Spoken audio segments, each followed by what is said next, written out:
Nós vamos ler no primeiro livro dos Reis, capítulo 17. Nós vamos ler do versículo 8 ao versículo 16, que narra parte do ministério de Elias, na região de Sarepta ou Serepta, lá em Sidom, quando ele foi enviado a uma viúva que só tinha um pouquinho de farinha e um pouquinho de azeite, e estava a ponto de padecer fome, aguardando a morte. Primeiro livro dos Reis, capítulo 17, versos 8 a 16. A passagem diz assim, 1 Reis 17, 8 a 16.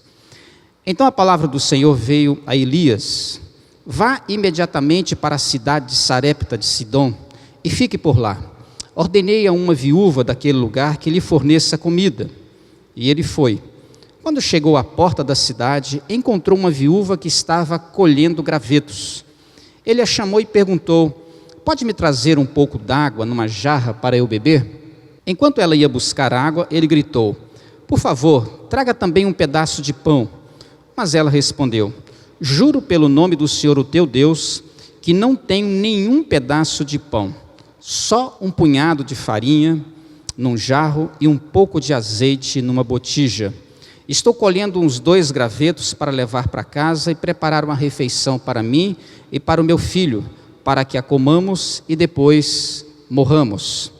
Elias, porém, lhe disse: não tenha medo, vá para casa e faça o que disse, mas primeiro faça um pequeno bolo com o que você tem e traga para mim, e depois faça algo para você e para o seu filho. Pois assim diz o Senhor, o Deus de Israel: a farinha na vasilha não se acabará, e o azeite na botija não se secará, até o dia em que o Senhor fizer chover sobre a terra. Ela foi e fez conforme Elias lhe dissera. E aconteceu que a comida durou muito tempo para Elias e para a mulher e sua família, pois a farinha na vasilha não se acabou, e o azeite na botija não se secou, conforme a palavra do Senhor proferida por Elias. Passagem de acordo com o primeiro livro dos Reis, no capítulo de número 17. Inicio a minha reflexão fazendo a seguinte consideração: a falta de perspectiva é um problema que excede, que ultrapassa, que vai além das crises e dos problemas de ordem social. Poderíamos até perguntar e ao mesmo tempo afirmar que vivemos em dias onde as gerações ou a atual geração é uma geração sem sonhos. Os sonhos até existem, mas nós percebemos claramente que esses sonhos perderam em graduação. São sonhos mais simples, menos elevados, mais humildes. Eles empobreceram. Sonhamos muito pequeno.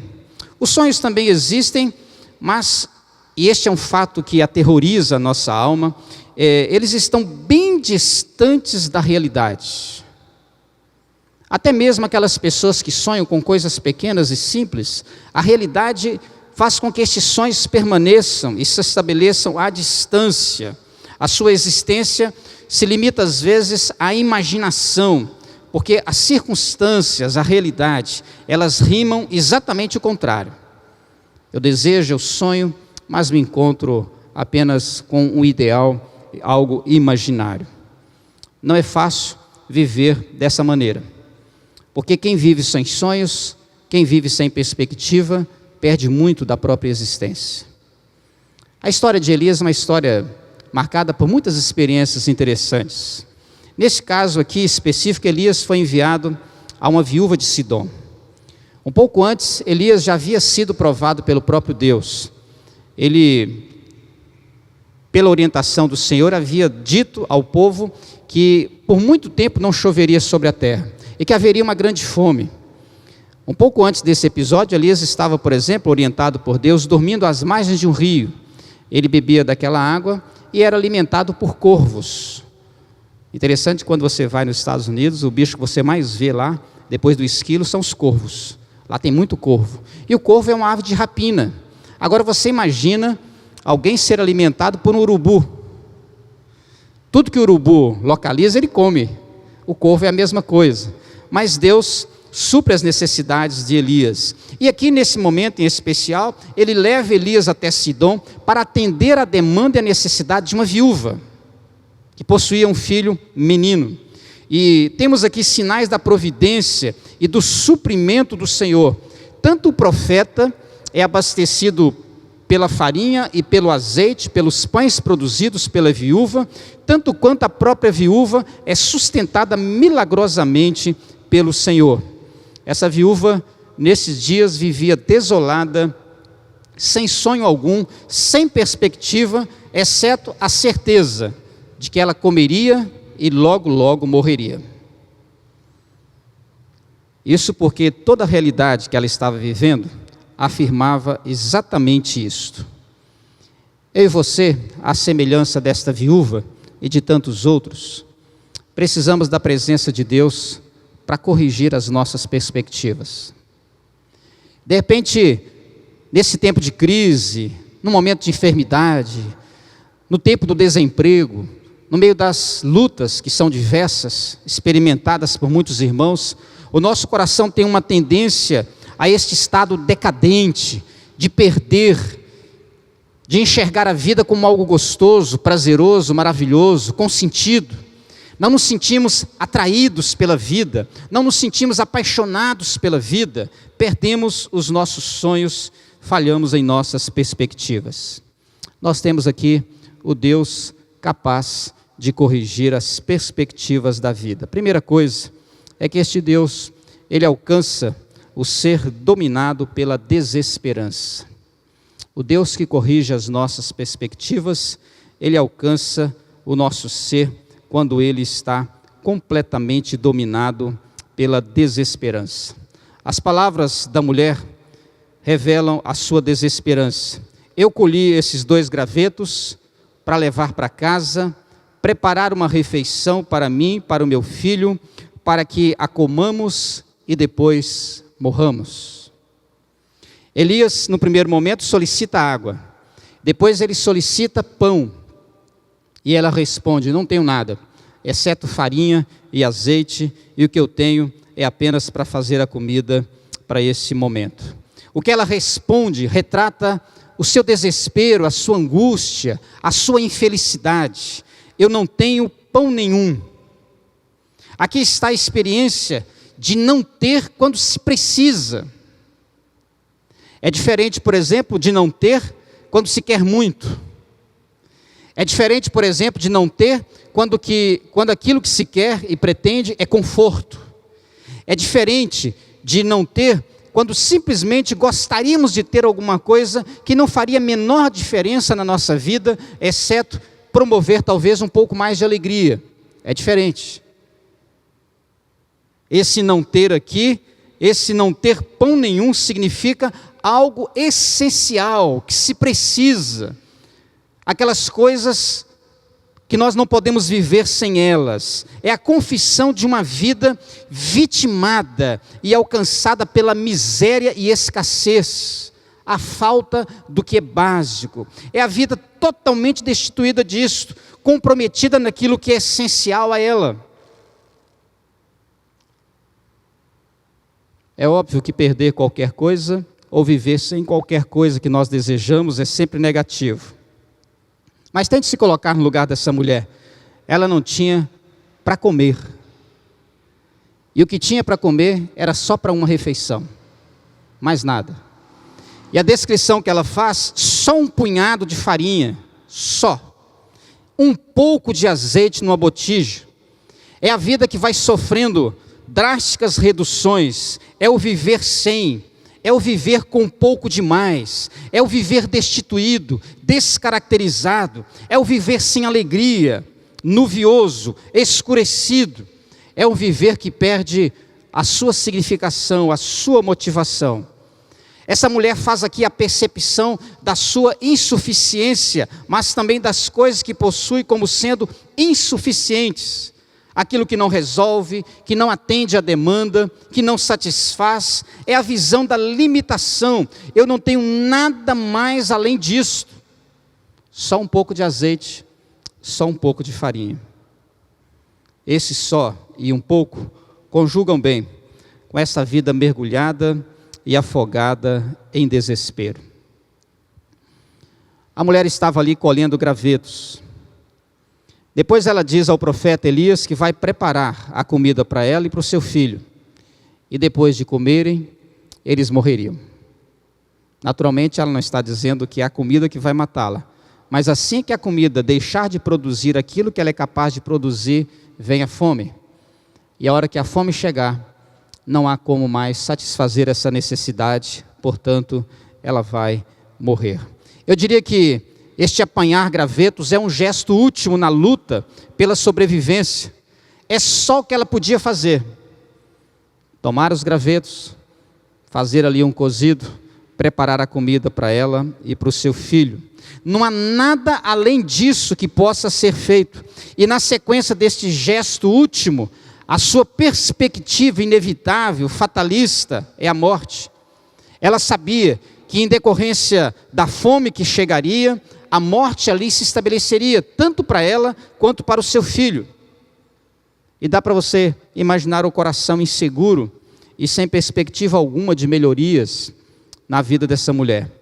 Um coração que consegue apenas visualizar e esperar o pior pela frente. Além de eu ter pouca comida que não satisfaz, o que eu espero na verdade é a morte. Não há mais o que fazer. O coração dessa mulher está determinado a admitir a morte e o fim como algo inevitável, iminente. E foi exatamente por isso que Deus enviou o profeta Elias. Ela estava completamente destituída de esperança. E o profeta vai ali e toca exatamente naquilo que é o cerne da sua necessidade, naquilo que é a essência da sua angústia. A farinha e o azeite. O Deus capaz de corrigir as perspectivas da vida, ele alcança o ser dominado pela desesperança. Segunda coisa, ele alcança o ser orientado pelas incertezas. A partir do verso 13, depois de sugerir a ela que trouxesse pão, que trouxesse alimento para ele, o profeta Elias diz assim: não tenha medo. Vá para casa e faça o que eu disse. Primeiro você faz um bolo com o que você tem e traga para mim. E depois você faz algo para você e o seu filho. Eu fico imaginando, essa mulher é muito humilde, né? Porque ela não retrucou. Ela acabou de dizer para o profeta que só tem um pouquinho de farinha e um pouquinho de azeite. Que o que ela faria, mal daria para ela e o filho. E olha a folga do profeta. Ó, você vai lá, faz esse bolo caprichado, mas primeiro você traz para mim. Esperto, hein? Esse é irmão desse.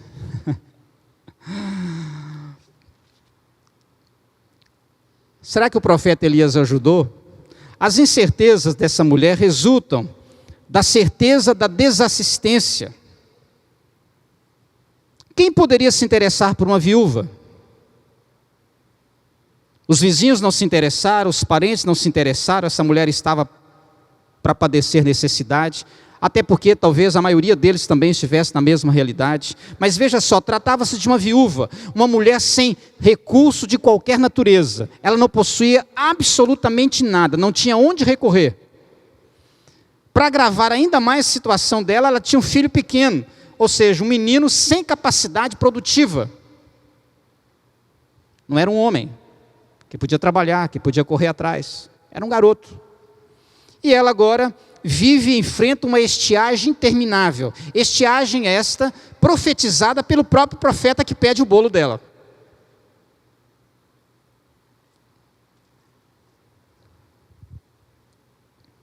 É por isso que essas inseguranças, essas dificuldades produzem as piores perspectivas na vida. Aqueles que não permitem ao coração sonhar, pensar, desejar, elaborar nada, exatamente porque no meio dessas incertezas surge insegurança. Ele diz para ela não ter medo e pavor, especialmente porque ela aguardava com convicção a morte próxima, inalterável. Vocês devem se lembrar quando os discípulos estavam com Jesus no barco e Jesus estava no profundo sono e de repente o mar foi tomado por uma grande tempestade lá em Tiberíades, mar da Galileia. E os discípulos acordam Jesus aos trancos e barrancos, aos solavancos, gritando, dizendo para ele: Senhor, acorda, estamos mortos, perecemos. É exatamente a mesma realidade. Esta era a visão que os discípulos tinham. Esta é a mesma visão que a viúva tem. O seu coração estava tomado de incertezas. E lidar com coisas incertas é muito difícil. Mas o que é inaugural nessa história, que é novo, que é diferente, é que a orientação de Elias parece, de certa forma, contribuir com a insegurança. Porque se essa mulher só tem algo suficiente para fazer um bolo, uma porção pequena de comida, o que ele sugere agrava ainda mais a sua situação. Você traz para mim e depois você faz para o seu filho e para você. A coisa já andava de mal a pior. Aí o profeta ainda dá essa orientação assim, cheia de egoísmo e interesse.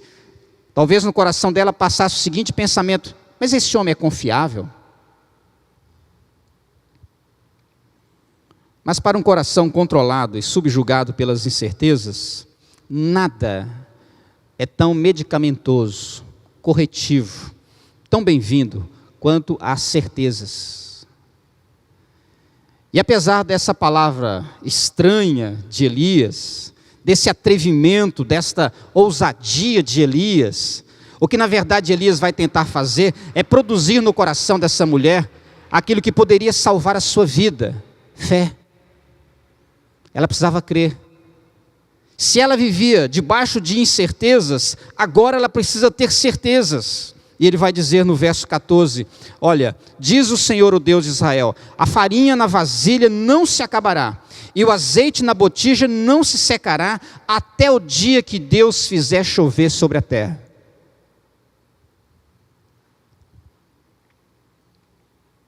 Ela que vivia debaixo de incertezas, teria agora que adotar uma certeza pela fé. A certeza de que o Senhor está presente na situação. É difícil perceber Deus presente quando há um mínimo de azeite, um mínimo de farinha, quando olhamos em nossa volta e só encontramos falta, escassezes, precariedade, miséria. A certeza de que Ele quem dirige e dá direção a todas as coisas na vida, é aquele Deus que envia parte dele mesmo, profeta, ungido, alguém abençoador que chega na nossa história e nos traz uma palavra, uma mensagem, um socorro, uma ajuda, do nada. Deus envia o profeta a Sião exatamente por causa daquela mulher. A certeza de que Ele é poderoso para manter a vasilha de farinha e a botija de azeite abastecidas até as próximas chuvas. Já existe o prenúncio de que a chuva voltará, mas até lá, Deus vai manter a farinha e o azeite em produção contínua.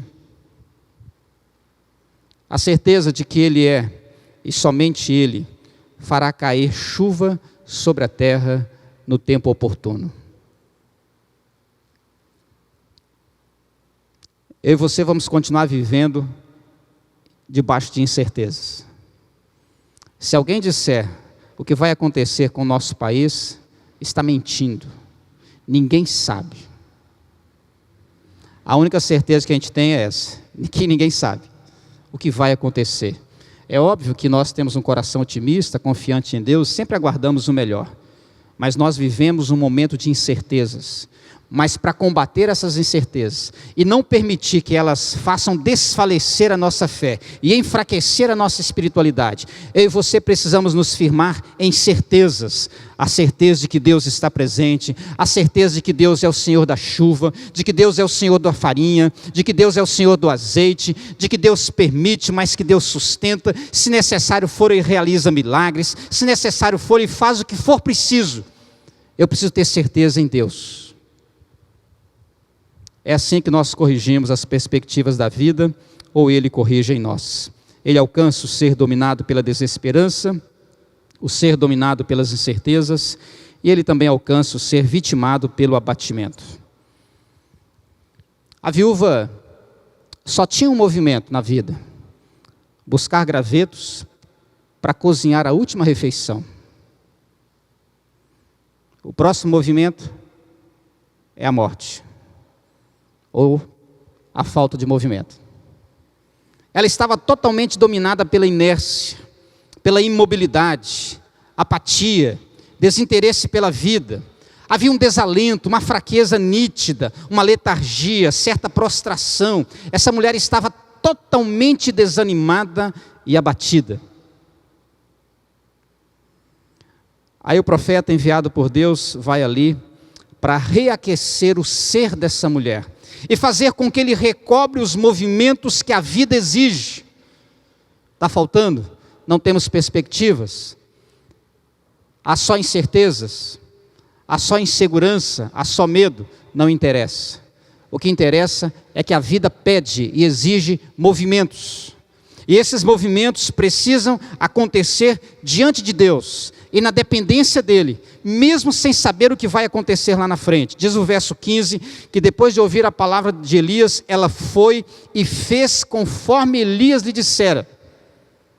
Ela foi lá, preparou o bolo, deu primeiro para ele, depois ela e o seu filho comeram, e a partir daí diz a Bíblia, que não faltou mais azeite nem farinha.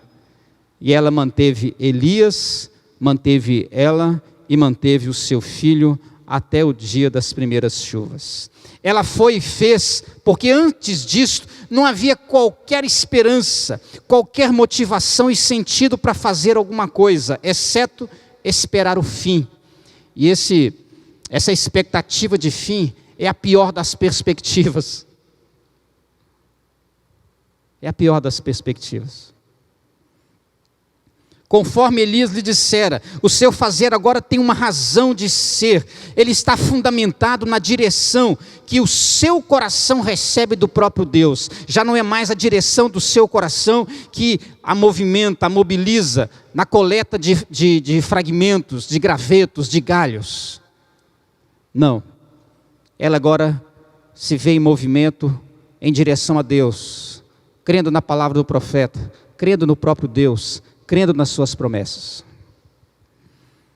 E aconteceu, diz a palavra, que a comida durou muito tempo para todos eles. Quando Deus está presente e age, mesmo em tempos de provações, as coisas acontecem. Não falta assistência de Deus, não falta o desamparo, não falta o seu aconchego, não falta a sua sustentação.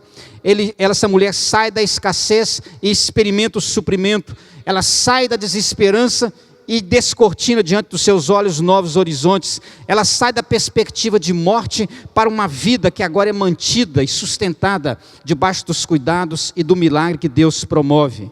Pois a farinha, diz o verso 16, não se acabou e o azeite na botija não se secou, conforme a palavra do Senhor, de acordo com aquilo que Deus havia prometido. Conforme a palavra do Senhor, de acordo com o poder que Deus tem de aplicar sobre a vida machucada pela desesperança e falta de perspectiva, o seu favor e a sua graça. Um outro viés nesta mobilidade, inaugurada pela presença de Deus por meio do profeta, ela faz tudo o que é de sua competência. Ela obedece.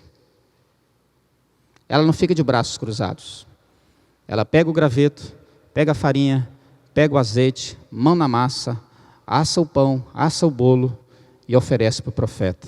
Uma obediência sem resistência, sem questionamentos, sem restrições, sem permitir que a falta ou as faltas de sua perspectiva influenciem e decidam sobre a sua conduta espiritual. A sua perspectiva agora é refeita e reconstruída. A vida recupera o seu sentido e o seu significado. Eu vou assar um bolo, eu vou fabricar um pão para mim, para o meu filho e para o profeta, conforme o Senhor me ordenou.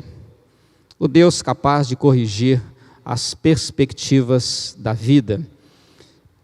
Ele alcança o ser dominado pela desesperança, ele alcança o ser orientado pelas incertezas, ele alcança o ser vitimado pelo abatimento. Diz a palavra no verso de número 15, eu grifo, A comida durou muito tempo para Elias e para a mulher e sua família. Essa mulher que não tinha nenhuma perspectiva, agora lida com uma nova perspectiva. É óbvio que a perspectiva construída em Deus, ainda que ela não seja uma realidade consumada, vivenciada, ela já é uma realidade interiorizada. Eu não sei como essa farinha está se multiplicando. Eu não sei explicar o que tem nesse azeite. Esse negócio é meio louco. Mas uma coisa eu sei. O Deus que eu creio é um Deus que age na farinha e no azeite. E a comida durou muito tempo. Olha só, a comida. Agora eu tenho o que eu preciso. Exatamente o que faltava, eu tenho. Durou muito tempo. Aquela que previa a morte próxima, iminente, ali, antes aterrorizada por essa possibilidade, agora vê a sua vida preservada e mantida.